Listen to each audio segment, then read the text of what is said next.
अस्सलाम वालेकुम। अपने इस लेक्चर में हम देखेंगे कि हमारे पास डिफरेंट मॉलिक्यूल्स का प्लाज्मा मेम्ब्रेन से ट्रांसपोर्ट किस तरह से होता है, लाइक वो प्लाज्मा मेम्ब्रेन के क्रॉस किस तरह से मूवमेंट करते हैं। तो जैसा कि हम प्लाज्मा मेम्ब्रेन के बारे में जानते हैं कि प्लाज्मा मेम्ब्रेन हमारे पास एक सेलेक्टिवली परमिएबल मेम्ब्रेन है, लाइक कि हमारे पास कुछ चीज़ों को अलाउ करती है और कुछ सब्सटेंसेस को ये नहीं अलाउ करती। हम किस तरह से देखेंगे, हम इसको वन बाय वन देखते हैं। तो ये हमारे पास प्लाज्मा मेम्ब्रेन का स्ट्रक्चर है। ये प्लाज्मा मेम्ब्रेन के बारे में हम जानते हैं कि हमारे पास प्लाज्मा मेम्ब्रेन लिपिड बाइलेयर से मिलके बनी होती है। तो जो सब्सटेंसेस हमारे पास हाइड्रोफोबिक होते हैं, स्मॉल होते हैं, नॉन पोलर होते हैं, जैसा कि हम देखेंगे कुछ चीज़ें हमारे पास साइज़ में स्मॉल होंगी, नॉन पोलर यानी उनमें पोलैरिटी नहीं होगी, हाइड्रोफोबिक होंगी हमारे पास, लिपिड लविंग, कुछ गैसेस हमारे पास carbon dioxide, oxygen, steroid hormones के बारे में हम जानते हैं कि वो भी हमारे पास लिपिड सोल्यूबल होते हैं। और इसके अलावा हमारे पास स्मॉल पोलर मॉलिक्यूल, लाइक हमने पहले नॉन पोलर को डिस्कस किया, लेकिन उसके अलावा कुछ हमारे पास स्मॉल पोलर मॉलिक्यूल जैसा कि वाटर हमारे पास पोलर है, स्मॉल भी है, ठीक है? तो ये चीज़ें जो है हमारे पास प्लाज्मा मेम्ब्रेन से पास कर जाती हैं। ये प्लाज्मा मेम्ब्रेन से हमारे पास इज़िली पास कर जाती हैं। लेकिन कुछ चीज़ें हमारे पास ऐसी हैं जैसा कि लार्ज अनचार्ज्ड पोलर मॉलिक्यूल्स, मतलब उनका साइज़ बड़ा हो, हमारे पास पोलर हो। पोलर हमारे पास 2 तरह के होते हैं, कुछ चार्ज्ड हमारे पास होते हैं और कुछ अनचार्ज्ड होते हैं। तो अनचार्ज्ड पोलर में हमारे पास एग्ज़ाम्पल आ जाती है ग्लूकोज़। ग्लूकोज़ के पास हमारे पास ऐसे ग्रुप्स प्रेज़ेंट होते हैं जो ग्लूकोज़ को पोलैरिटी दे रहे होते हैं, इसलिए ग्लूकोज़ हमारे पास पोलर होता है, लेकिन ये अनचार्ज्ड होता है। तो हमारे पास लार्ज अनचार्ज्ड पोलर मॉलिक्यूल जैसा कि ग्लूकोज़, ये हमारे पास प्लाज्मा मेम्ब्रेन से इज़िली पास नहीं कर सकता। इसको पास करने के लिए कुछ इसको फैसिलिटेट करने के लिए कुछ चीज़ों की ज़रूरत होगी। इसके अलावा हमारे पास कुछ चार्ज्ड और पोलर आयन्स, तो वो भी हमारे पास प्लाज्मा मेम्ब्रेन से पास नहीं कर सकते। तो हमारे पास 3 कैटेगरीज़ बनी। कुछ हमारे पास small non polar hydrophobic gases और स्टीरॉयड हार्मोन और स्मॉल पोलर मॉलिक्यूल थे जो कि प्लाज्मा मेम्ब्रेन से इज़िली क्रॉस कर जाते थे। कुछ हमारे पास लार्ज अनचार्ज्ड पोलर मॉलिक्यूल जैसे कि ग्लूकोज़ और कुछ हमारे पास चार्ज और पोलर आयन्स जैसा कि सोडियम, पोटेशियम एंड कैल्शियम, ये दोनों कैटेगरीज़ हमारे पास प्लाज्मा मेम्ब्रेन से पास नहीं कर पाती। तो इसका मतलब क्या है, कभी भी प्लाज्मा मेम्ब्रेन से पास नहीं कर पाती। इनको पास करने के लिए हमारे पास कुछ ट्रांसपोर्टर प्रोटीन्स की ज़रूरत होती है। जब इनको वो ट्रांसपोर्टर प्रोटीन्स अवेलेबल होती हैं, तो फिर ये प्लाज्मा मेम्ब्रेन से उन प्रोटीन्स के ज़रिए पास हो जाती हैं। तो हम देखेंगे कि प्रोटीन्स हमारे पास किस तरह से ट्रांसपोर्टर के तौर पे एक्ट करती हैं। बेसिकली जो ट्रांसपोर्टर के तौर पे एक्ट कर रही होती हैं, हमारे पास प्रोटीन्स होती हैं। तो प्रोटीन्स हमारे पास 2 तरह से हम प्रोटीन्स को ट्रांसपोर्टर के तौर पे क्लासिफ़ाई करेंगे। एक एक टाइप में प्रोटीन हमारे पास कैरियर के तौर पे एक्ट करती हैं और हमारे पास प्रोटीन चैनल्स के तौर पे भी एक्ट करती हैं। कैरियर के तौर पे इस तरह से एक्ट करती हैं कि हमारे पास प्लाज्मा मेम्ब्रेन में अगर इस तरह से एक प्रोटीन प्रेज़ेंट है, तो ये हमारे पास कैरियर के तौर पे इस तरह से एक्ट करेगी कि किसी मॉलिक्यूल को लार्ज अनचार्ज पोलर या फिर चार्ज और पोलर मॉलिक्यूल को ये अपने साथ यहाँ पे अटैच करेगी। तो जब ये मॉलिक्यूल अटैच होगा, हमारे पास इस ट्रांसपोर्टर प्रोटीन में एक कन्फर्मेशनल चेंज आएगा। इसमें हमारे पास एक चेंज आएगा और उसके बाद इस कन्फर्मेशनल चेंज के बाद ये इस मॉलिक्यूल को प्लाज्मा मेम्ब्रेन के दूसरी तरफ ले आएगी। तो कैरियर्स के बारे में हमने ये याद रखना है कि इनके साथ जब सब्सटेंस अटैच होगा, तो इन प्रोटीन्स के स्ट्रक्चर में कोई कन्फर्मेशनल चेंज आएगा और उसके बाद ये उस सब्सटेंस को दूसरी साइड पे अलाउ कर देंगे। इसमें हमारे पास एग्ज़ाम्पल आती है ग्लूट, ये हमारे पास एक ट्रांसपोर्टर है जिसको आगे जाके हम डिस्कस करेंगे। बेसिकली ग्लूकोज़ की या शुगर्स की ट्रांसफ़र करवा रहा होता है। उसके बाद हमारे पास चैनल्स, प्रोटीन्स हमारे पास चैनल्स के तौर पे भी एक्ट करती हैं। अब चैनल्स हमारे पास प्रोटीन्स के बने हुए ट्रांसमेम्ब्रेन, इस तरह से प्रोटीन्स के ही हमारे पास चैनल्स होते हैं। मुख्तलिफ 3-4 पॉलीपेप्टाइड्स मिलके आपस में इस तरह से बीच में एक सेंट्रल होल बनाती हैं और इस तरह से हमारे पास स्ट्रक्चर बनाती हैं जो कि प्लाज्मा मेम्ब्रेन में प्रेज़ेंट होता है और एज़ अ चैनल एक्ट कर रहा होता है, एक पोर के तौर पे एक्ट कर रहा होता है, जिससे हमारे पास मुख्तलिफ सब्सटेंसेस, इन दोनों कैटेगरीज़ के सब्सटेंसेस की मूवमेंट होती है हमारे पास। तो ये हमारे पास प्रोटीन के मुख्तलिफ सब यूनिट से मिलके बना होता है जो कि आपस में जुड़ते हैं, तो आपस में एक सेंट्रल कैनाल और एक सेंट्रल पोर प्रोड्यूस कर देते हैं, जिससे हमारे पास वो आयन्स पास करते हैं। बेसिकली फॉर एग्ज़ाम्पल हमारे पास ये एक पॉलीपेप्टाइड चेन है, इसी तरह से 3-4 पॉलीपेप्टाइड चेन आपस में मिलती हैं और बीच में इस तरह से होल क्रिएट कर देती है हमारे पास। और ये जो हमारे पास कैनाल होती है या फिर पोर जो होता है, हमारे पास वाटर फ़ील्ड होता है। तो ये वाटर फ़ील्ड होता है, तो हमारे पास ये जितने भी पोलर मॉलिक्यूल्स हैं जो कि हाइड्रोफिलिक होते हैं, उनको आराम से अलाउ कर देती है। तो इस तरह से हमारे पास चैनल्स सब्सटेंसेस की मूवमेंट को अलाउ कर रहे होते हैं और चैनल में बेसिकली कोई कन्फर्मेशनल चेंज नहीं आता। ये इसी तरह से सब्सटेंस की मूवमेंट को अलाउ कर रही होती है। तो बेसिकली अगर हम चैनल और कैरियर्स में देखें, तो हमारे पास जो ज़्यादा फास्टर मूवमेंट होती है वो चैनल से होती है। कैरियर्स में चैनल्स के मुकाबले में मूवमेंट थोड़ी-सी स्लो होती है। तो हमारे पास जो चैनल टाइप के ट्रांसपोर्टर होते हैं, हमारे पास डिफरेंट तरह के होते हैं, हम इनको देखते हैं। सबसे पहले हमें पता होना चाहिए कि जो चैनल्स हैं हमारे पास हाइली सेलेक्टिव होते हैं। ज़्यादातर चैनल्स हमारे पास सेलेक्टिव होते हैं, लाइक फॉर एग्ज़ाम्पल अगर हमारे पास एक चैनल सोडियम के लिए स्पेसिफिक है, तो वो सोडियम को ही अलाउ करेगा, लेकिन कुछ चैनल्स ऐसे होते हैं जो हमारे पास नॉन सेलेक्टिव भी होते हैं। अगर हमारे पास चैनल बेसिकली एक प्रोटीन से मिलकर बना हुआ है, तो इस प्रोटीन को ये प्रोटीन जिस जीन से बनी होगी, जिस जीन की इन्फॉर्मेशन से हमारे पास ये प्रोटीन बनी होगी, अगर उस जीन में कोई म्यूटेशन आ जाए, तो हमारे पास ये प्रोटीन्स का स्ट्रक्चर हमारे पास उस तरह से नहीं रहता इन ट्रांसपोर्टर्स का, तो हमारे पास इनसे कुछ डिजीज़ेज़ होती हैं, जिनको आगे जाके हम डिस्कस करेंगे। उनके इसके अलावा ये जो हमारे पास ट्रांसपोर्टर्स हैं, इनकी एक्टिविटीज़ ड्रग से भी अफ़ेक्ट होती हैं। तो हमारे पास इन चैनल्स किस-किस तरह के होते हैं, तो हमारे पास लिगैंड गेटेड चैनल्स होते हैं, वोल्टेज गेटेड आयन चैनल्स होते हैं, मैकेनिकली गेटेड चैनल्स होते हैं। फॉर एग्ज़ाम्पल कुछ चैनल्स ऐसे होते हैं कि इनके साथ जब स्पेसिफिक मॉलिक्यूल लिगैंड आके अटैच होता है, तो फिर हमारे पास वो चैनल उस तरह से मूवमेंट अलाउ करता है। तो बेसिकली ऐसे चैनल को जो कि लिगैंड के जिसके साथ लिगैंड अटैच हो और मूवमेंट ऑफ सब्सटेंस करवाए, तो बेसिकली हमारे पास लिगैंड गेटेड चैनल होते हैं। इसमें हमारे पास एग्ज़ाम्पल है CFTR, cystic fibrosis transmembrane regulator protein. ये हमारे पास एक लिगैंड गेटेड चैनल है, इसके साथ जब लिगैंड आके अटैच होता है, बेसिकली प्लाज्मा मेम्ब्रेन की सरफेस पे रिसेप्टर प्रेज़ेंट होते हैं। उन रिसेप्टर पे आके हमारे पास कोई लिगैंड अटैच होगा, उसके बाद वो लिगैंड का अटैच होना इस चैनल को एक्टिवेट करवाएगा। तो बेसिकली ऐसे चैनल को हम लिगैंड गेटेड चैनल बोलेंगे। तो सीएफटीआर के केस में हमारे पास इसी तरह से रिसेप्टर प्रेज़ेंट होगा, उसके ऊपर आके एक लिगैंड अटैच होगा, और वो लिगैंड बेसिकली उस लिगैंड की एक्टिविटी से जो अंदर सिग्नलिंग होगी, वो सिग्नलिंग बेसिकली इस सीएफटीआर की फॉस्फोराइलेशन करवाएगी। तो सीएफटीआर बेसिकली हमारे पास एक लिगैंड गेटेड चैनल है। कुछ चैनल्स हमारे पास वोल्टेज गेटेड चैनल है, मतलब अगर हमारे पास मेम्ब्रेन पोटेंशियल जब चेंज होता है, जिस तरह से मेम्ब्रेन पोटेंशियल के ऊपर वो डिपेंड कर रहा होता है कि मेम्ब्रेन पोटेंशियल के चेंज होने से ये चैनल्स हमारे पास ओपन या फिर क्लोज होते हैं। उसके अलावा कुछ चैनल हमारे पास मैकेनिकली गेटेड, लाइक इन चैनल्स के ऊपर जब कोई फोर्स एक्सर्ट होती है, सेल की प्लाज्मा मेम्ब्रेन फिजिकली स्ट्रेच या मूव करती है, तो हमारे पास ये चैनल ओपन होते हैं। कुछ चैनल्स हमारे पास लीकी चैनल्स होते हैं, इनको हम नॉन गेटेड चैनल्स बोलते हैं। लाइक ये ऑल द टाइम ओपन रहते हैं, ये हमेशा इनसे सब्सटेंस लीक करते रहते हैं, हमारे पास लीकी चैनल्स होते हैं। जैसा कि हमारे पास कुछ पोटेशियम चैनल होते हैं जो कि लीकी चैनल्स होते हैं।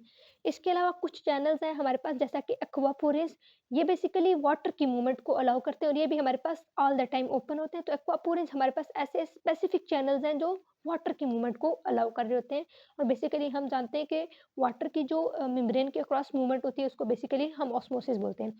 हमने स्टार्ट में डिस्कस किया था कि वाटर हमारे पास स्मॉल पोलर मॉलिक्यूल है जो कि इसी तरह भी मेम्ब्रेन से क्रॉस कर सकते हैं, जिसको हम सिंपल डिफ्यूजन बोलते हैं। लेकिन वो वाली जो वाटर की मूवमेंट होती है वो स्लो होती है। वाटर अगर इन चैनल्स के ज़रिए, फॉर एग्ज़ाम्पल इन एक्वापोरिस के ज़रिए जब मूव करता है, तो वाटर की वो वाली मूवमेंट हमारे पास फास्टर मूवमेंट होती है। बेसिकली जो सिंपल डिफ्यूजन से वाटर मूव करता है वो भी ऑस्मोसिस होती है, और ये इस तरह से प्रोटीन को यूज़ करके जब मूव करता है, ये भी हमारे पास ऑस्मोसिस होती है। लेकिन सिंपल डिफ्यूजन के केस में वाटर की मूवमेंट स्लो होती है, जबकि इस केस में वाटर की मूवमेंट अक्रॉस द मेम्ब्रेन हमारे पास फास्ट होती है। अब बेसिकली ट्रांसपोर्ट हमारे पास 2 तरह के होते हैं, पैसिव ट्रांसपोर्ट और एक्टिव ट्रांसपोर्ट। पैसिव ट्रांसपोर्ट का मतलब होता है ऐसा ट्रांसपोर्ट जिसमें एनर्जी यूज़ ना हो रही हो। फॉर एग्ज़ाम्पल ये हमारे पास प्लाज़्मा मेम्ब्रेन है, प्लाज़्मा मेम्ब्रेन के आउटर साइड पे एक सब्सटेंस हाई कंसंट्रेशन में, तो जब वो अपने हाई कंसंट्रेशन से लो कंसंट्रेशन वाले रीजन में मूव करेगा, तो इसको कोई एनर्जी यहाँ पे यूज़ नहीं करनी पड़ेगी। तो ऐसे ट्रांसपोर्ट को बेसिकली हम पैसिव ट्रांसपोर्ट बोलेंगे, यहाँ पे कोई एनर्जी का एक्सपेंडिचर नहीं होगा। बेसिकली पैसिव ट्रांसपोर्ट में हम 2 टाइप्स को डिस्कस करेंगे, एक हमारे पास सिंपल डिफ्यूजन और एक हमारे पास फैसिलिटेटेड डिफ्यूजन। तो सिंपल डिफ्यूजन हमारे पास जिन मॉलिक्यूल्स को हमने स्टार्ट में डिस्कस किया कि हमारे पास नॉन पोलर हो, हाइड्रोफोबिक हो, स्मॉल साइज्ड हो, उसके अलावा हमारे पास स्मॉल पोलर मॉलिक्यूल हो और स्टेरॉइड हार्मोन्स वगैरह जो कि सिंपली प्लाज्मा मेम्ब्रेन से क्रॉस कर सकते हैं। बेसिकली वो मूवमेंट हमारे पास सिंपल डिफ्यूजन होती है, अपनी हाई कंसंट्रेशन वाले रीजन से लोअर कंसंट्रेशन वाले रीजन में मूव करते हैं, जैसे कि वाटर, गैसेस, और उसके अलावा ये हमारे पास कुछ गैसेस और स्टेरॉइड हार्मोन वगैरह जो कि हाई कंसंट्रेशन से लो कंसंट्रेशन में मूव करते हैं। उसके अलावा पैसिव ट्रांसपोर्ट हमारे पास पैसिव ट्रांसपोर्ट में एक फैसिलिटेटेड डिफ्यूजन आती है। फैसिलिटेटेड डिफ्यूजन में हमने कुछ चीज़ें डिस्कस की, जैसा कि ग्लूकोज़, जैसा कि आयन्स जो कि हमारे पास प्लाज़्मा मेम्ब्रेन से डायरेक्टली पास नहीं कर सकते थे, वो हमारे पास कुछ प्रोटीन, ट्रांसपोर्टर प्रोटीन को यूज़ कर रहे थे। तो प्रोटीन की मदद से अगर मूवमेंट होती है, तो ये मूवमेंट बेसिकली हमारे पास प्रोटीन्स की वजह से फैसिलिटेट हो रही होती है, तो इसलिए हम इस डिफ्यूजन को फैसिलिटेटेड डिफ्यूजन बोल रहे होते हैं। यहाँ पे भी एनर्जी का कोई एक्सपेंडिचर नहीं होता, तो ये भी बेसिकली हमारे पास एक पैसिव ट्रांसपोर्ट है। फैसिलिटेटेड डिफ्यूजन डिफिजन में हम 2 तरह की प्रोटीन डिस्कस करेंगे, एक कैरियर टाइप जो कि अपनी कन्फर्मेशन चेंज करती है और एक हमारे पास चैनल टाइप जो कि हम अभी पीछे डिस्कस कर चुके हैं और कैरियर टाइप से जो मूवमेंट होती है वो बेसिकली चैनल टाइप की मूवमेंट से थोड़ी-सी स्लो होती है हमारे पास। उसके अलावा एक हमारे पास होती है एक्टिव ट्रांसपोर्ट में बेसिकली फॉर एग्जांपल अगर ये मेरे पास प्लाज्मा मेम्ब्रेन है, यहाँ पे एक सब्सटेंस की कंसंट्रेशन लोअर है, अंदर उसकी कंसंट्रेशन ज़्यादा है। लेकिन फिर भी मैं उस सब्सटेंस को लोअर कंसंट्रेशन से हाई कंसंट्रेशन वाले रीजन में लाना चाह रही हूँ, तो यहाँ पे मुझे एनर्जी यूज़ करनी पड़ेगी। एनर्जी के बगैर ये वाली मूवमेंट नहीं होगी, तो बेसिकली यहाँ पे एनर्जी हमारे पास यूज़ होगी, तो ऐसी मूवमेंट बेसिकली हमारे पास एक्टिव ट्रांसपोर्ट होती है और एक्टिव ट्रांसपोर्ट में जो ट्रांसपोर्टर्स हमारे पास यूज़ हो रहे होते हैं, वो भी बेसिकली प्रोटीन्स ही होती हैं और basically carrier type of proteins होती हैं हमारे पास। तो ये हमने देखा कि हमारे पास मेम्ब्रेन ट्रांसपोर्ट बेसिकली जो हमारे पास स्मॉल मॉलिक्यूल्स होते हैं, कुछ हमारे पास हम मैक्रो मॉलिक्यूल डिस्कस करेंगे, जैसा कि माइक्रोब्स वगैरह, वायरसेस वगैरह, तो उनके ट्रांसपोर्ट को भी डिस्कस करेंगे। अभी जब हम स्मॉल मॉलिक्यूल के ट्रांसपोर्ट को डिस्कस करेंगे, तो हमने जैसे अभी डिस्कस किया पैसिव और एक्टिव ट्रांसपोर्ट और फिर उसमें सिंपल डिफ्यूजन, फैसिलिटेटेड डिफ्यूजन जो कि कैरियर्स के ज़रिए जिनको हम ट्रांसपोर्टर बोलते हैं, उसके अलावा चैनल्स के ज़रिए भी होती है। तो अब हम डिफ्यूजन को डिस्कस करेंगे। डिफ्यूजन बेसिकली किसी भी सब्सटेंस का कंसंट्रेशन ग्रेडिएंट के अलोंग मूव करना लाइक हायर कंसंट्रेशन से लोअर कंसंट्रेशन की तरफ मूव करना, तो ये हमारे पास डिफ्यूजन होता है। हमारे पास बहुत सारे स्मॉल अनचार्ज मॉलिक्यूल जो कि लिपिड बायलर से इजीली पास कर सकते हैं, वो सिंपल डिफ्यूजन के जरिए पास करते हैं। कौन-कौन से फैक्टर्स हैं जो कि डिफ्यूजन को अफेक्ट कर रहे होते हैं? तो हमारे पास जिस मॉलिक्यूल ने मूव करना है, फॉर एग्जांपल ये प्लाज्मा मेम्ब्रेन है, यहाँ पे एक सब्सटेंस हायर कंसंट्रेशन में प्रेजेंट है, तो ये हायर कंसंट्रेशन से अपनी लोअर कंसंट्रेशन में आना चाह रहा है। तो अगर इस स्पेसिफिक मॉलिक्यूल की थर्मल एगिटेशन ज़्यादा होगी, लाइक यहाँ पे टेम्परेचर ज़्यादा होगा, ये मॉलिक्यूल की काइनेटिक एनर्जी ज़्यादा होगी, तो वो उतनी ज़्यादा तेज़ी से डिफ्यूज़ करेंगे। उसके अलावा कंसंट्रेशन ग्रेडिएंट पे डिपेंड करता है कि जितना ज़्यादा कंसंट्रेशन ग्रेडिएंट होगा, जितने अंदर सब्सटेंसेस थोड़े होंगे और जितने ये मॉलिक्यूल बाहर ज़्यादा होंगे, तो उतनी ज़्यादा हमारे पास डिफ्यूजन होगी। उसके अलावा solubility of solute, solubility of solute का मतलब ये जो सोल्यूट है हमारे पास, ये कितना ज़्यादा इस मेम्ब्रेन में सोल्यूबल है, लाइक इस मेम्ब्रेन से कितनी जल्दी पास कर सकता है, जिसको हम बेसिकली परमिएबिलिटी कोएफिशिएंट बोल रहे होते हैं कि इस सोल्यूट की परमिएबिलिटी कोएफिशिएंट कितना ज़्यादा है, कितनी आराम से इस मेम्ब्रेन से पास कर सकता है। तो जितना ज़्यादा सोलिबिलिटी ऑफ सोल्यूट ज़्यादा होगी, हमारे पास उतनी ज़्यादा डिफ्यूजन होगी। उसके अलावा हाइड्रोस्टैटिक प्रेशर अगर हमारे पास ज़्यादा हो, फॉर एग्जांपल हाइड्रोस्टैटिक प्रेशर वो प्रेशर होता है जो कि फ्लूइड एक्सर्ट करते हैं। तो अगर यहाँ पे हमारे पास हाइड्रोस्टैटिक प्रेशर ज़्यादा होगा तो इस सोल्यूट मॉलिक्यूल को ज़्यादा प्रेशर मिलेगा और ज़्यादा जल्दी डिफ्यूजन होगी। तो ये कुछ फैक्टर्स हैं जिनके ऊपर डिफ्यूजन डिपेंड करती है। उसके बाद हम फैसिलिटेटेड डिफ्यूजन देखेंगे, तो फैसिलिटेटेड डिफ्यूजन में हमने देखा कि हमारे पास कुछ सब्सटेंसेस थे जो कि ईज़िली पास नहीं कर सकते थे, तो उनके लिए हमने प्रोटीन्स की मदद ली थी। तो बेसिकली प्रोटीन्स ट्रांसपोर्टर के ज़रिए जो डिफ्यूजन हो रही होती है, ऐसी डिफ्यूजन को हम फैसिलिटेटेड डिफ्यूजन बोल रहे होते हैं। ये सिंपल डिफ्यूजन जैसी ही होती है, लेकिन इसमें हमें कैरियर चाहिए होते हैं और हमें चैनल चाहिए होते हैं। यहाँ पे भी हमारे पास कोई एनर्जी नहीं होगी, ये भी हमारे पास एक पैसिव ट्रांसपोर्ट की ही एग्ज़ाम्पल है। बेसिकली यहाँ पे हम एक सिस्टम को डिस्कस करेंगे, that is a uniport system. Uniport system हमारे पास ये प्रोटीन्स जो होती हैं, जो कि एक सब्सटेंस को यहाँ पे एक चैनल प्रेज़ेंट है, जो कि एक सब्सटेंस को इधर से इधर मूवमेंट करवाएगा। तो ये जो हमारे पास ये सिस्टम होगा, इसको हम यूनिपोर्ट सिस्टम बोलेंगे। ये हमारे पास एक टाइप के मॉलिक्यूल को बाय डायरेक्शनली मूव करवाएगा। मतलब फॉर एग्ज़ाम्पल हमारे पास एक मॉलिक्यूल प्रेज़ेंट है, ये यहाँ पे हायर कंसंट्रेशन में है। ये ट्रांसपोर्टर इस मॉलिक्यूल को अंदर लेके आ रहा है। एक टाइम हमारे पास ऐसा आ जाएगा कि हमारे पास ये मॉलिक्यूल की कंसंट्रेशन अंदर की तरफ ज़्यादा हो जाएगी। तो अब बेसिकली सिंपल डिफ्यूजन या फैसिलिटेटेड डिफ्यूजन क्या करेगी कि जिस तरफ कंसंट्रेशन ज़्यादा हो गई है, वापस हायर कंसंट्रेशन से लोअर कंसंट्रेशन की तरफ जाना है, तो ये उसी मॉलिक्यूल को डिफरेंट डायरेक्शन में मूव करवाना शुरू कर देगी। तो इसका मतलब हुआ सेम मॉलिक्यूल को बाय डायरेक्शनली मूव करवा रही है। तो यूनिपोर्ट सिस्टम हमारे पास एक ऐसा सिस्टम होता है जो कि एक टाइप ऑफ मॉलिक्यूल को बाय डायरेक्शनली मूव करवा रहा होता है। फैसिलिटेटेड डिफरेंट में बेसिकली हमारे पास एग्जांपल है कि हमारे पास इंटेस्टाइन में जो फ्रुक्टोज या डिफरेंट शुगर्स इंटेस्टाइन से ब्लड में अब्जॉर्ब हो रही होती हैं, वो बेसिकली फैसिलिटेटेड डिफ्यूजन के जरिए अब्जॉर्ब हो रही होती है। फैसिलिटेटेड डिफ्यूजन से रिलेटेड हमारे पास एक मैकेनिज्म है जिसको हम पिंग पोंग मैकेनिज्म बोलते हैं। फॉर एग्जांपल हमारे पास ये प्लाज्मा मेम्ब्रेन है। प्लाज्मा मेम्ब्रेन के अंदर हमारे पास एक ट्रांसपोर्टर, एक कैरियर प्रेजेंट है, इस तरह से एक कैरियर प्रेजेंट है। अब यहाँ पे हमारे पास एक सब्सटेंस है जिसकी प्लाज्मा मेम्ब्रेन के बाहर की तरफ ज़्यादा कंसंट्रेशन है। हमारे पास कोई भी मॉलिक्यूल है, कोई भी सोल्यूट मॉलिक्यूल है जिसकी बाहर की तरफ ज़्यादा कंसंट्रेशन है। तो जब हमारे पास ये ट्रांसपोर्टर प्रोटीन जहाँ पे ज़्यादा कंसंट्रेशन होगी मॉलिक्यूल की, उस तरफ जब एक्सपोज़ होगी, तो हम इस ट्रांसपोर्टर मॉलिक्यूल को बोलेंगे बेसिकली हमारे पास पिंक स्टेट में है। तो हमारे पास ये कैरियर प्रोटीन है, जब ये हायर कंसंट्रेशन की तरफ एक्सपोज़ होती है, लाइक इसका जो ये माउथ है, ये हाई कंसंट्रेशन वाली तरफ एक्सपोज़ हुआ होता है, तो बेसिकली हम बोलते हैं ये प्रोटीन हमारे पास पिंक स्टेट में है। उसके बाद ये जब इन मॉलिक्यूल को, इन सोल्यूट मॉलिक्यूल को अपने साथ बाइंड करती है, इसके अंदर कुछ कन्फर्मेशनल चेंजेस आते हैं और ये इन्वर्ट हो जाती है। इन्वर्ट होके ये उन सब्सटेंसेस को लो कंसंट्रेशन वाली तरफ फेंकती है। तो इस तरह से हमारे पास ये जो प्रोटीन होती है, ये हमारे पास लो कंसंट्रेशन की तरफ एक्सपोज़ हो जाती है। जिस तरफ मॉलिक्यूल की कंसंट्रेशन लो होती है, उस तरफ एक्सपोज़ हो जाती है। तो हम बोलते हैं ये प्रोटीन बेसिकली हमारे पास पोंग स्टेट में है।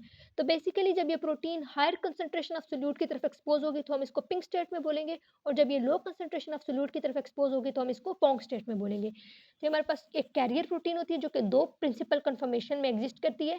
पिंक स्टेट में हायर कंसंट्रेशन की तरफ एक्सपोज़ होती है, मॉलिक्यूल उसके साथ बाइंड करते हैं और ये कैरियर प्रोटीन कन्फर्मेशनल चार्ज लाके दूसरी तरफ अपना मूव कर लेती है और उसको जब ये लो कंसंट्रेशन की तरफ एक्सपोज़ होती है, तो बेसिकली हम इसको पोंग स्टेट बोल लेते हैं। उसके बाद जब ये मूवमेंट करवा लेती है, ये एम्प्टी हो जाती है, तो ये एम्प्टी प्रोटीन या कैरियर हमारे पास वापस अपनी ओरिजिनल कन्फर्मेशन में यानी पोंग स्टेट से वापस पिंक स्टेट में चला जाता है और इस तरह से हमारे पास साइकिल कंप्लीट हो जाती है। तो ये बेसिकली हमारे पास एक फैसिलिटेटेड डिफ्यूजन की एग्जांपल है। उसके अलावा हमारे पास कुछ हार्मोन्स होते हैं हमारे पास बेसिकली, वो भी हमारे पास फैसिलिटेटेड डिफ्यूजन को रेगुलेट कर रहे होते हैं।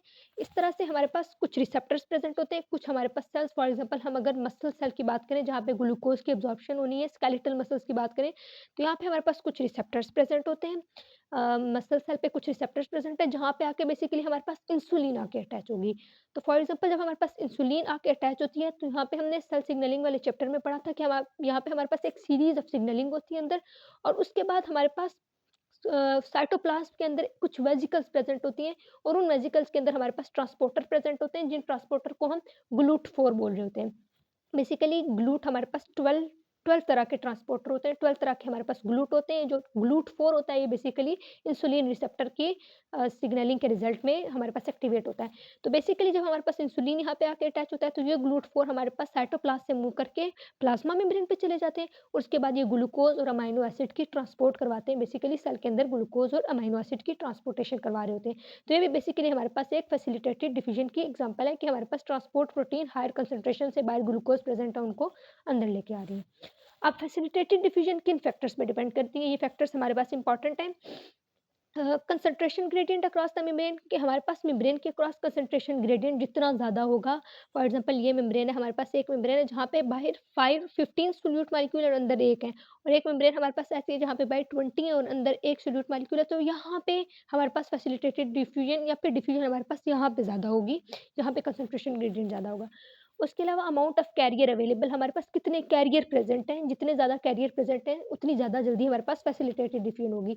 डिफिजन के केस में हमने कैरियर वाला पॉइंट नहीं बोला था क्योंकि डिफिजन हमारे पास सिंपली प्लाज्मा मेम्ब्रेन के क्रॉस हो रही होती है, जबकि फैसिलिटेटेड डिफिजन में हमारे पास प्रोटीन्स कैरियर का होना ज़रूरी है।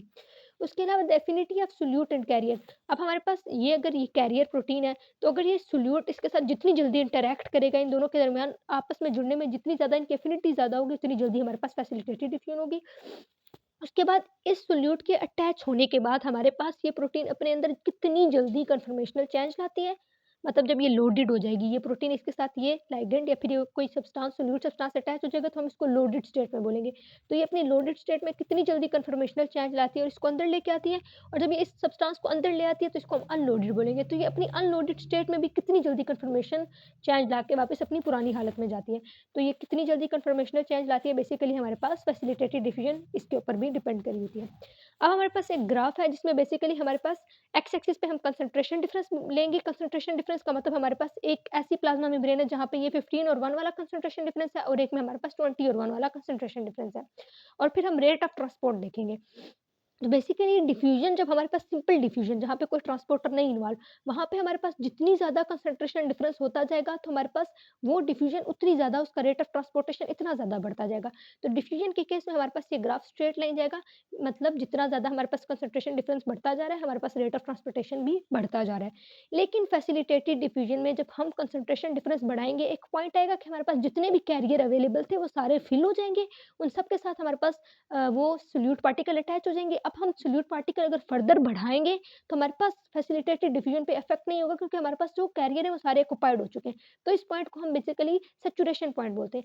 फैसिलिटेटेड डिफ्यूजन में एक पॉइंट है जब हम कंसंट्रेशन डिफरेंस बढ़ाते जाते हैं, एक पॉइंट पे जाके हमारे पास सैचुरेशन हो जाती है और फैसिलिटेटेड डिफ्यूजन हमारे पास यहाँ पे कांस्टेंट हो जाती है, जबकि डिफ्यूजन में ऐसा कोई केस नहीं है हमारे पास।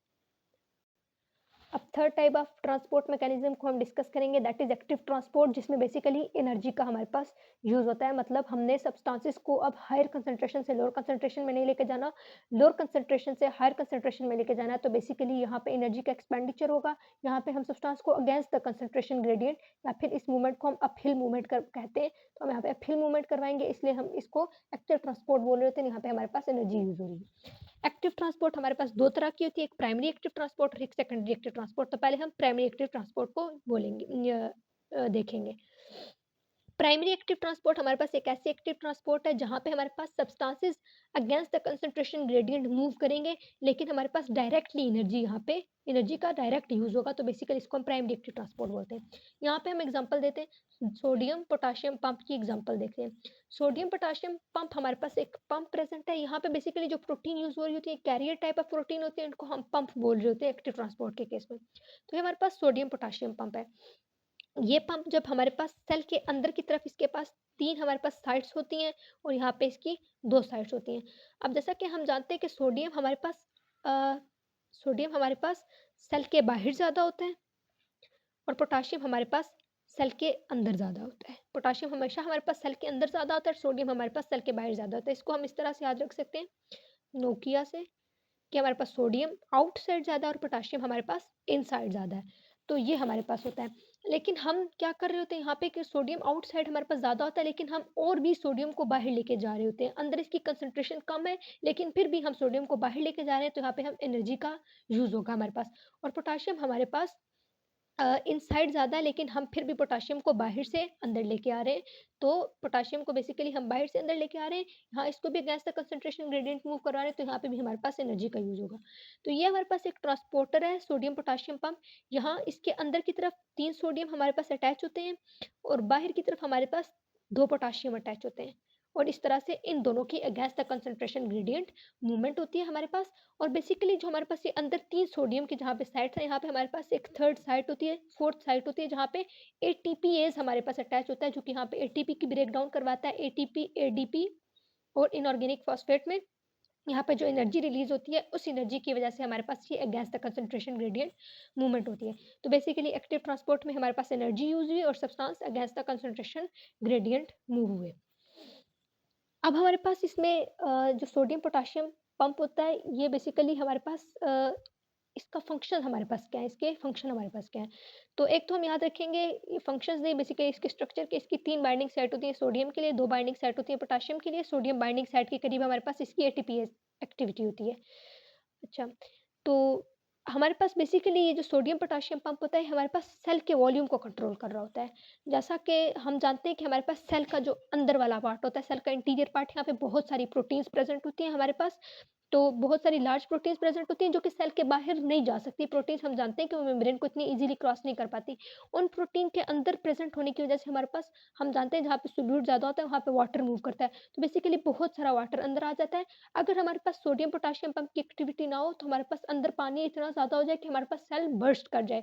तो बेसिकली जो सोडियम बाहर मूव कर रहा होता है, ये बेसिकली उन प्रोटीन्स के सोल्यूट वाले इफेक्ट को कम कर रहा होता है। जब हमारे पास सोडियम बाहर जाता है, तो हमारे पास वो वाटर की मूवमेंट बैलेंस हो जाती है, वाटर भी सोडियम के पीछे बाहर जाता है। इसकी वजह से हमारे पास सेल की बर्स्टिंग नहीं हो पाती। इस तरह से हमारे पास सेल का वॉल्यूम मेंटेन रहता है। तो हमारे पास सोडियम पोटेशियम पंप का फंक्शन है कि हमारे पास सेल के वॉल्यूम को कंट्रोल कर रहा होता है। अगर हमारे पास ये पंप ना हो, तो हमारे पास बहुत सारे बॉडी के जितने भी सेल्स हैं, वो स्वेल हो जाएँ और फिर वो क्या कर जाएँ, बर्स्ट कर जाएँ। तो बेसिकली ये हमारे पास प्राइमरी एक्टिव ट्रांसपोर्ट थी, जिसमें हमारे पास डायरेक्ट एटीपी का यूज़ हुआ। अब हम सेकेंडरी एक्टिव ट्रांसपोर्ट देखेंगे। सेकेंडरी एक्टिव ट्रांसपोर्ट में हम क्या देखेंगे कि हमारे पास यहाँ पे डायरेक्ट एनर्जी यूज़ नहीं होगी। यहाँ पे भी हमारे पास substances against the concentration gradient move करेंगे, लेकिन हमारे पास यहाँ पे एनर्जी डायरेक्टली यूज़ नहीं होगी। तो इसको डिस्कस करने के लिए हम एग्जांपल लेते हैं हमारे पास।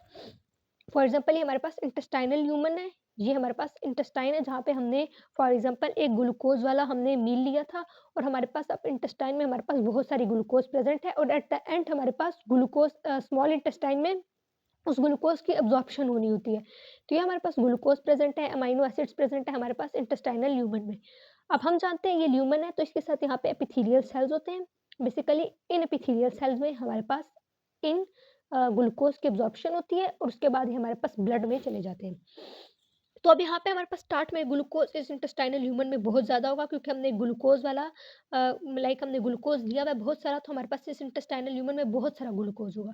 तो स्टार्ट में इस ग्लूकोज की पैसिव ट्रांसपोर्ट होगी, बहुत सारा ग्लूकोज हमारे पास इस सेल में पैसिवली जाएगा, क्योंकि बाहर इसकी कंसंट्रेशन ज़्यादा है और सेल में इसकी कंसंट्रेशन कम है। एक टाइम हमारे पास ऐसा आएगा कि ग्लूकोज की कंसंट्रेशन यहाँ पे कम रह जाएगी और सेल बहुत सारा ग्लूकोज को अब्सॉर्ब कर चुके होंगे। अब यहाँ पे ग्लूकोज की कंसंट्रेशन कम है, लेकिन हम इस ग्लूकोज को वेस्ट नहीं करना चाहते, हमने इस ग्लूकोज को भी अब्सॉर्ब करवाना है। तो अब जब ग्लूकोज यहाँ पे लो कंसंट्रेशन में रह चुका है और अंदर ज़्यादा है, तो अब ग्लूकोज ने लो कंसंट्रेशन से हायर कंसंट्रेशन में जाना है। तो बेसिकली यहाँ पे एक्टिव ट्रांसपोर्ट होगी, किस तरह से होगी हम देखते हैं। ये एक सेल है हमारे पास, जिसको मैंने ये बड़ा करके यहाँ पे ड्रॉ कर लिया है। अब बेसिकली ये हमारे पास इस सेल में एक ट्रांसपोर्टर प्रेज़ेंट है हमारे पास। ये एक ऐसा ट्रांसपोर्टर है हमारे पास, इसकी हमारे पास 2 साइड्स हैं। एक साइड पे ये सोडियम को अटैच करता है और दूसरी साइड पे ये ग्लूकोज़ को अटैच करता है। जब तक इसकी दोनों साइड्स फिल नहीं होंगी, ये हमारे पास मूवमेंट नहीं करवाएगा। तो एक ऐसा ट्रांसपोर्टर है जिसने अपने साथ सोडियम भी अटैच करना है और ग्लूकोज़ भी अटैच करना है। ये हमारे पास सेल का अभी तक ये सेल हमारे पास, ये सेल हम शो कर रहे हैं और ये सेल का बाहर वाला रीजन है। ये जो एक सेल था, इसमें जो एक्टिविटी हो रही थी, वो मैंने इस बड़े सेल में ड्रॉ की हुई है बेसिकली। तो अभी बाहर वाला ये जो रीजन है बेसिकली मेरे पास ल्यूमन वाला रीजन है, इसको आप इग्नोर कर दें, क्योंकि ये एक सेल है जिसको मैं यहाँ पे ड्रॉ कर चुकी हूँ। अब बेसिकली मेरे पास ये सारा इंटेस्टाइनल ल्यूमन वाला रीजन है। तो अब यहाँ से ग्लूकोज़ की एब्ज़ॉर्प्शन होनी है। अब हम जानते हैं, हमने यहाँ पे देखा था कि सोडियम आउटसाइड द सेल ज़्यादा होता है, तो ये वाला रीजन हमारे पास आउटसाइड सेल के बाहर वाला रीजन है, तो यहाँ पे हमारे पास सोडियम की कंसंट्रेशन ज़्यादा है, जबकि ग्लूकोज़ के बारे में हम पढ़ चुके हैं कि ग्लूकोज़ अंदर बहुत सारा अब्ज़ॉर्ब हो चुका है, बाहर इसकी कंसंट्रेशन कम है। अब जब ये सब्सटेंस अंदर की तरफ मूवमेंट करवाएगा, ये ट्रांसपोर्ट अंदर की तरफ मूवमेंट करवाएगा, तो ये ग्लूकोज़ को भी अंदर लेके आएगा और हमारे पास सोडियम को भी अंदर लेके आएगा। अगर हम इन दोनों मूवमेंट्स को देखें कि सोडियम हमारे पास बाहर ज़्यादा था, तो ये बाहर से अंदर की तरफ आया, तो बेसिकली सोडियम की तो पैसिव ट्रांसपोर्ट हो रही है, यहाँ पे एनर्जी की ज़रूरत नहीं थी। लेकिन अगर हम ग्लूकोज़ को देखें, ग्लूकोज़ अपनी लोअर कंसंट्रेशन से हायर कंसंट्रेशन में जा रहा है, तो ग्लूकोज़ की बेसिकली यहाँ पे एक्टिव ट्रांसपोर्ट हो रही है। अब यहाँ पे अगर हम एनर्जी देखें कि एनर्जी यहाँ पे, जैसा कि हमने यहाँ पे देखा था, डायरेक्ट एटीपी का यूज़ हो रहा था, लेकिन यहाँ पे हमने ऐसा कुछ नहीं देखा कि एटीपी यूज़ हो रहा हो, तो बेसिकली यहाँ पे एनर्जी कहाँ से आई? तो हम इसीलिए बोलते हैं कि सेकेंडरी एक्टिव ट्रांसपोर्ट में हमारे पास एनर्जी डायरेक्टली नहीं यूज़ होती, तो वो इनडायरेक्ट एनर्जी कहाँ से आई? अगर हमारे पास सोडियम पोटेशियम पंप, जो कि हर सेल में प्रेज़ेंट होता है, अगर सोडियम पोटेशियम पंप अपनी इस एटीपीएज़ एक्टिविटी से सोडियम को बाहर ना लेके जाता, इसी एटीपीएज़ एक्टिविटी को यूज़ करके सोडियम पोटेशियम पंप सोडियम को बाहर ज़्यादा लेके जा रहा था, जिसकी वज़ह से सोडियम की कंसंट्रेशन बाहर ज़्यादा हो रही थी। अगर इस सोडियम को बाहर ना लेके जाता, तो यहाँ पे इस ट्रांसपोर्टर के साथ सोडियम अटैच ना होता, क्योंकि उसकी बाहर कंसंट्रेशन ज़्यादा ना होती और सोडियम की पैसिव डिफ्यूज़न ना होती। तो अगर सोडियम यहाँ पे मूव ना करता, तो हमारे पास ऑफ कोर्स ग्लूकोज़ ने भी नहीं मूव करना था, क्योंकि एक ऐसा ट्रांसपोर्टर है जो दोनों को साथ मूव करवा रहा है। तो अगर यहाँ पे सोडियम ना प्रेज़ेंट होता ऑलरेडी, तो हमारे पास इस ग्लूकोज़ की मूवमेंट भी नहीं होनी थी। तो बेसिकली जो सोडियम पोटेशियम पंप ने एटीपीएज़ एक्टिविटी को यूज़ करके, एनर्जी को यूज़ करके बाहर सोडियम का ग्रेडिएंट बनाया था, बाहर सोडियम की कंसंट्रेशन ज़्यादा करवाई थी, उसी की वजह से हमारे पास ग्लूकोज़ का ट्रांसफ़र हुआ। तो बेसिकली सोडियम पोटेशियम पंप की एनर्जी ही थी, जिसकी वजह से हमारे पास ये ग्लूकोज़ अंदर मूव करके आया। तो यहाँ पे हमारे पास एनर्जी इस तरह से इनडायरेक्टली यूज़ हुई कि सोडियम पोटेशियम पंप ने जो ग्रेडिएंट क्रिएट किया हुआ था, वो जो एनर्जी के फॉर्म में वो ग्रेडिएंट हमारे पास यहाँ पे प्रेज़ेंट था, उसी ने ग्लूकोज़ की मूवमेंट करवाई। तो ये बेसिकली हमारे पास सेकेंडरी एक्टिव ट्रांसपोर्ट है, जहाँ पे हमारे पास डायरेक्टली एनर्जी यूज़ नहीं होती, बल्कि यहाँ पे हम एक लाइन यूज़ करते हैं कि हमारे पास sodium dependent system are example of secondary active transport. जितने भी हम सिस्टम पढ़ेंगे, उसमें जो सोडियम डिपेंडेंट सिस्टम होंगे, जो सोडियम के ग्रेडिएंट की वजह से दूसरे सब्सटेंस को मूव करवाएँगे, वो बेसिकली हमारे पास सेकेंडरी एक्टिव ट्रांसपोर्ट होंगे। तो यहाँ पे हम एक चीज़ देखेंगे कि हमारे पास कुछ ट्रांसपोर्टर्स होते हैं, वो को-ट्रांसपोर्टर्स होते हैं। को वर्ड जहाँ पे आ जाए, वहाँ का मतलब होता है 2 चीज़ें, लाइक 2 चीज़ों की जब हम ट्रांसपोर्ट करवाएँगे। तो को-ट्रांसपोर्ट हमारे पास क्या करते हैं, use the gradient of one substrate. किसका ग्रेडिएंट यूज़ किया? सोडियम का ग्रेडिएंट यूज़ किया। क्रिएटेड बाय एक्टिव ट्रांसपोर्ट, जो कैसे क्रिएट हुआ था? एक्टिव ट्रांसपोर्ट के ज़रिए क्रिएट हुआ था और उसकी वजह से, उस ग्रेडिएंट की वजह से दूसरे सब्सटेंस की मूवमेंट करवाएँगे बेसिकली। तो को-ट्रांसपोर्ट बेसिकली हमारे पास 2 तरह के होते हैं। जैसा कि इस एग्जांपल में हमने पढ़ा सोडियम और ग्लूकोज़ के एग्जांपल में, यहाँ पे हमारे पास ये दोनों जो साइड्स थी, ये दोनों एक ही तरफ थी, यानी दोनों सब्सटेंसेस की मूवमेंट हमने अंदर की तरफ करवाई। सोडियम की मूवमेंट भी अंदर की तरफ करवाई और ग्लूकोज़ की एक्टिव मूवमेंट भी हमने अंदर की तरफ करवाई। तो बेसिकली ऐसे को-ट्रांसपोर्टर को हम सिम्पोर्ट बोलते हैं, जो कि दोनों सब्सटेंस की मूवमेंट एक ही डायरेक्शन में करवाता है। तो ऐसे को-ट्रांसपोर्टर को हम सिम्पोर्ट बोलते हैं। तो सिम्पोर्ट बेसिकली हमारे पास एक ऐसा ट्रांसपोर्ट होता है, जो दोनों सब्सटेंसेस की मूवमेंट एक तरफ करवाता है। आगे जाके हम देखेंगे एक ऐसा ट्रांसपोर्ट होगा, जो कि दोनों दोनों एक सब्सटेंस को बाहर लेके जाएगा और एक सब्सटेंस को अंदर लेके आएगा, तो ऐसे को ट्रांसपोर्टर को बेसिकली हम एंटीपोर्ट बोलेंगे या फिर काउंटर ट्रांसपोर्ट बोलेंगे। तो सिम्पोर्ट की एग्जांपल हमारे पास सोडियम शुगर, ये जो अभी हमने देखा सोडियम और ग्लूकोज की ट्रांसपोर्ट, ये बेसिकली हमारे पास सिम्पोर्ट, क्योंकि दोनों एक ही डायरेक्शन में मूव कर रहे हैं। उसके अलावा सोडियम इसी तरह जैसे ग्लूकोज की अब्जॉर्बेंस हुई है, इसी तरह हमारे पास अमीनो एसिड्स की अब्जॉर्प्शन भी इसी तरह से ही होती है, सेम इसी तरह सोडियम वाले ट्रांसपोर्टर से। तो बेसिकली सोडियम और अमीनो एसिड के जो ट्रांसपोर्ट है हमारे पास मेमेलियन सेल में, वो भी बेसिकली हमारे पास सिम्पोर्ट की ही एग्जांपल है। तो अभी जैसा कि एंटीपोर्ट के बारे में देखा कि एंटीपोर्ट हमारे पास 2 मॉलिक्यूल को अपोजिट डायरेक्शन में मूव करवाता है। जैसा कि हम जानते हैं, ये हमारे पास एक सेल है। हम जानते हैं कि सेल के बाहर हमारे पास सोडियम ज़्यादा होती है और हमारे पास बेसिकली सेल के बाहर हमारे पास सोडियम ज़्यादा होती है और कैल्शियम भी हमारे पास इसी तरह सेल के बाहर ज़्यादा होता है। तो ये जो हमारे पास ट्रांसपोर्टर होता है,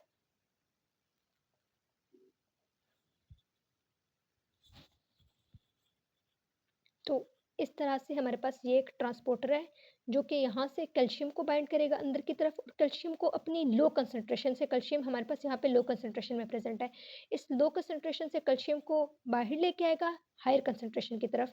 बेसिकली कैल्शियम की एक्टिव मूवमेंट होगी, जबकि सोडियम बाहर ज़्यादा है, ये बाहर से अंदर की तरफ जाएगा और यहाँ पे ये एनर्जी कहाँ से आएगी, बेसिकली इस सेल के अंदर जो सोडियम पोटाशियम पंप ने बेसिकली हमारे पास जो सोडियम का कंसंट्रेशन ग्रेडियंट क्रिएट किया होगा, वो उस इनडायरेक्ट एनर्जी की वजह से बेसिकली कैल्शियम हमारे पास बाहर मूव करेगा और सोडियम की पैसिव मूवमेंट होगी। ये भी एक ऐसा ही ट्रांसपोर्टर है, तब वर्क करेगा जब इसके एक तरफ कैल्शियम अटैच होगा और दूसरी तरफ सोडियम अटैच होगा। तो ये बेसिकली दोनों चीज़ों को ऑपोजिट डायरेक्शन में लेके जा रहा है, सोडियम को अंदर लेके आ रहा है, कैल्शियम को बाहर लेके जा रहा है। तो बेसिकली हमारे पास एक एंटीपोर्ट, इसको हम बेसिकली एंटीपोर्ट बोल रहे होते हैं, ये भी हमारे पास को ट्रांसपोर्ट में एंटीपोर्ट की एग्जाम्पल है। उसके अलावा हमारे पास एक और एग्जाम्पल होती है sodium counter transport of hydrogen आइन। हमारे पास जो किडनी में हमारे पास जो नेफ्रॉन होता है, नेफ्रॉन में हमारे पास जो प्रॉक्सिमल या फिर डिस्टल कन्वोल्यूटिव ट्यूब्यूल होती है, वहाँ पे बेसिकली हमारे पास एक ट्रांसपोर्टर प्रेजेंट होता है। इस तरह से एक ट्रांसपोर्टर प्रेजेंट होता है। ये अपने एक तरफ सोडियम को अटैच करता है आउटसाइड वाले रीजन पे, आउटसाइड में सोडियम ज़्यादा है। बेसिकली सोडियम की पैसिव ही मूवमेंट होनी है क्योंकि सोडियम का concentration gradient sodium potassium pump ने क्रिएट किया हुआ है। तब एक ट्रांसपोर्टर है जो कि अपने एक तरफ सोडियम को अटैच करेगा और एक तरफ हाइड्रोजन आयन को अटैच करेगा। हाइड्रोजन आयन हमारे पास ऑलरेडी बाहर ज़्यादा है क्योंकि इन्होंने इस ल्यूमन से आगे जाके एक्सक्रीट हो जाना है। तो बेसिकली ये हाइड्रोजन को अपनी लो कंसंट्रेशन से हायर कंसंट्रेशन में बाहर की तरफ लेके जा रहा है और सोडियम को सेल के बाहर हाई कंसंट्रेशन में होती है, हायर कंसंट्रेशन से अंदर की तरफ लो कंसंट्रेशन की तरफ लेके आ रहा है। तो बेसिकली यहाँ पे भी एनर्जी कहाँ से यूज़ हो रही है, वही एनर्जी जो कि इस सोडियम ग्रेडियंट को क्रिएट करने में यूज़ हुई थी, एटीपीएस एक्टिविटी वाली एनर्जी।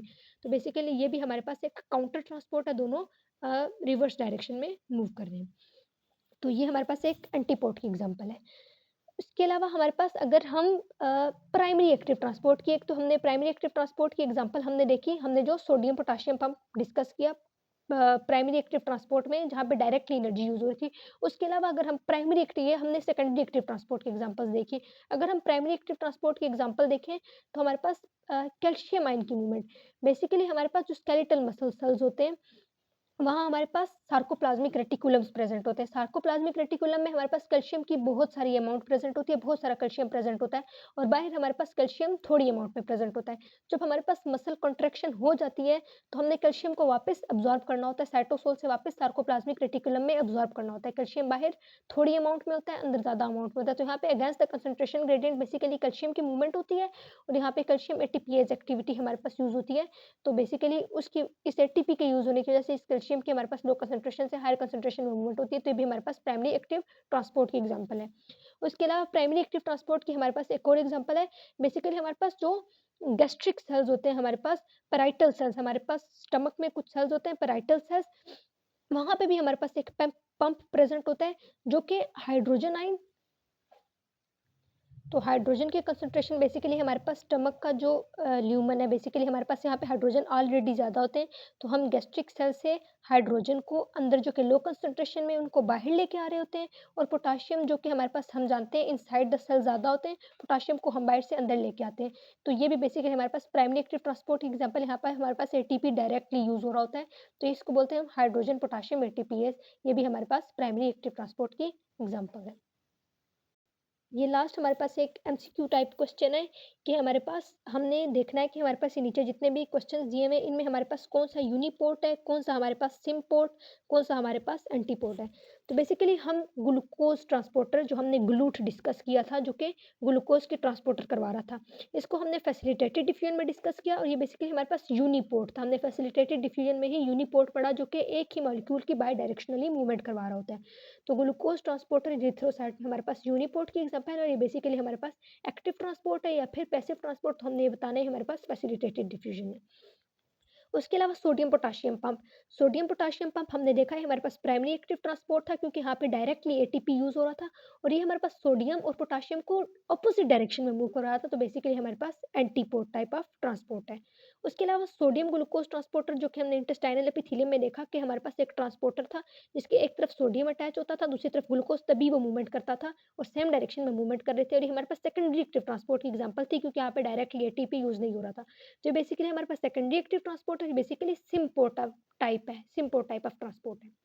उसके अलावा हमारे पास ई कोलाई लैक्टोज परमिएजेस, यहाँ पे बेसिकली हमारे पास एक तरफ हाइड्रोजन की मूवमेंट हो रही होती है और एक तरफ लैक्टोज की मूवमेंट होती है। बेसिकली इस तरह से हमारे पास एक ट्रांसपोर्ट होता है जो अपने साथ हाइड्रोजन को भी अटैच करता है। हाइड्रोजन के ग्रेडिएंट की वजह से हमारे पास ये लैक्टोज़ को मूव करवाता है। जैसा कि हमने सोडियम के ग्रेडिएंट की वजह से ग्लूकोज़ को मूव करवाया था, वैसे ही हम हाइड्रोजन के ग्रेडिएंट की वजह से लैक्टोज़ को मूव करवाएँगे। तो ये भी बेसिकली हमारे पास सेकेंडरी एक्टिव ट्रांसपोर्ट होती है और यहाँ पे हमारे पास सिम्पोर्ट टाइप की होती है, दोनों एक ही डायरेक्शन में मूव करते हैं। उसके अलावा अभी हमने हाइड्रोजन और पोटेशियम के पंप को डिस्कस किया जो कि हमारे पास गैस्ट्रिक ग्लैंड पैराइटल सेल में था। तो ये भी हमारे पास एंटीपोड था क्योंकि हमारे पास ये दोनों अपोजिट डायरेक्शन में मूव कर रहे थे और ये बेसिकली यहाँ पे एटीपी डायरेक्टली यूज़ हो रहा था, तो ये हमारे पास प्राइमरी एक्टिव ट्रांसपोर्ट है। उसके अलावा हमने सोडियम और कैल्शियम और सोडियम डिस्कस किए। ये कैल्शियम और सोडियम हमने दोनों अपोजिट डायरेक्शन में मूव कर रहे थे और बेसिकली यहाँ पे सोडियम के ग्रेडिएंट की वजह से कैल्शियम मूव कर रहा था, तो हमारे पास सेकेंडरी एक्टिव ट्रांसपोर्ट और ये बेसिकली हमारे पास एंटीपोड टाइप ऑफ ट्रांसपोर्ट है। This was our today's lecture. So guys, if you found this lecture helpful, do subscribe and share your great reviews in the comment as well. Thank you very much.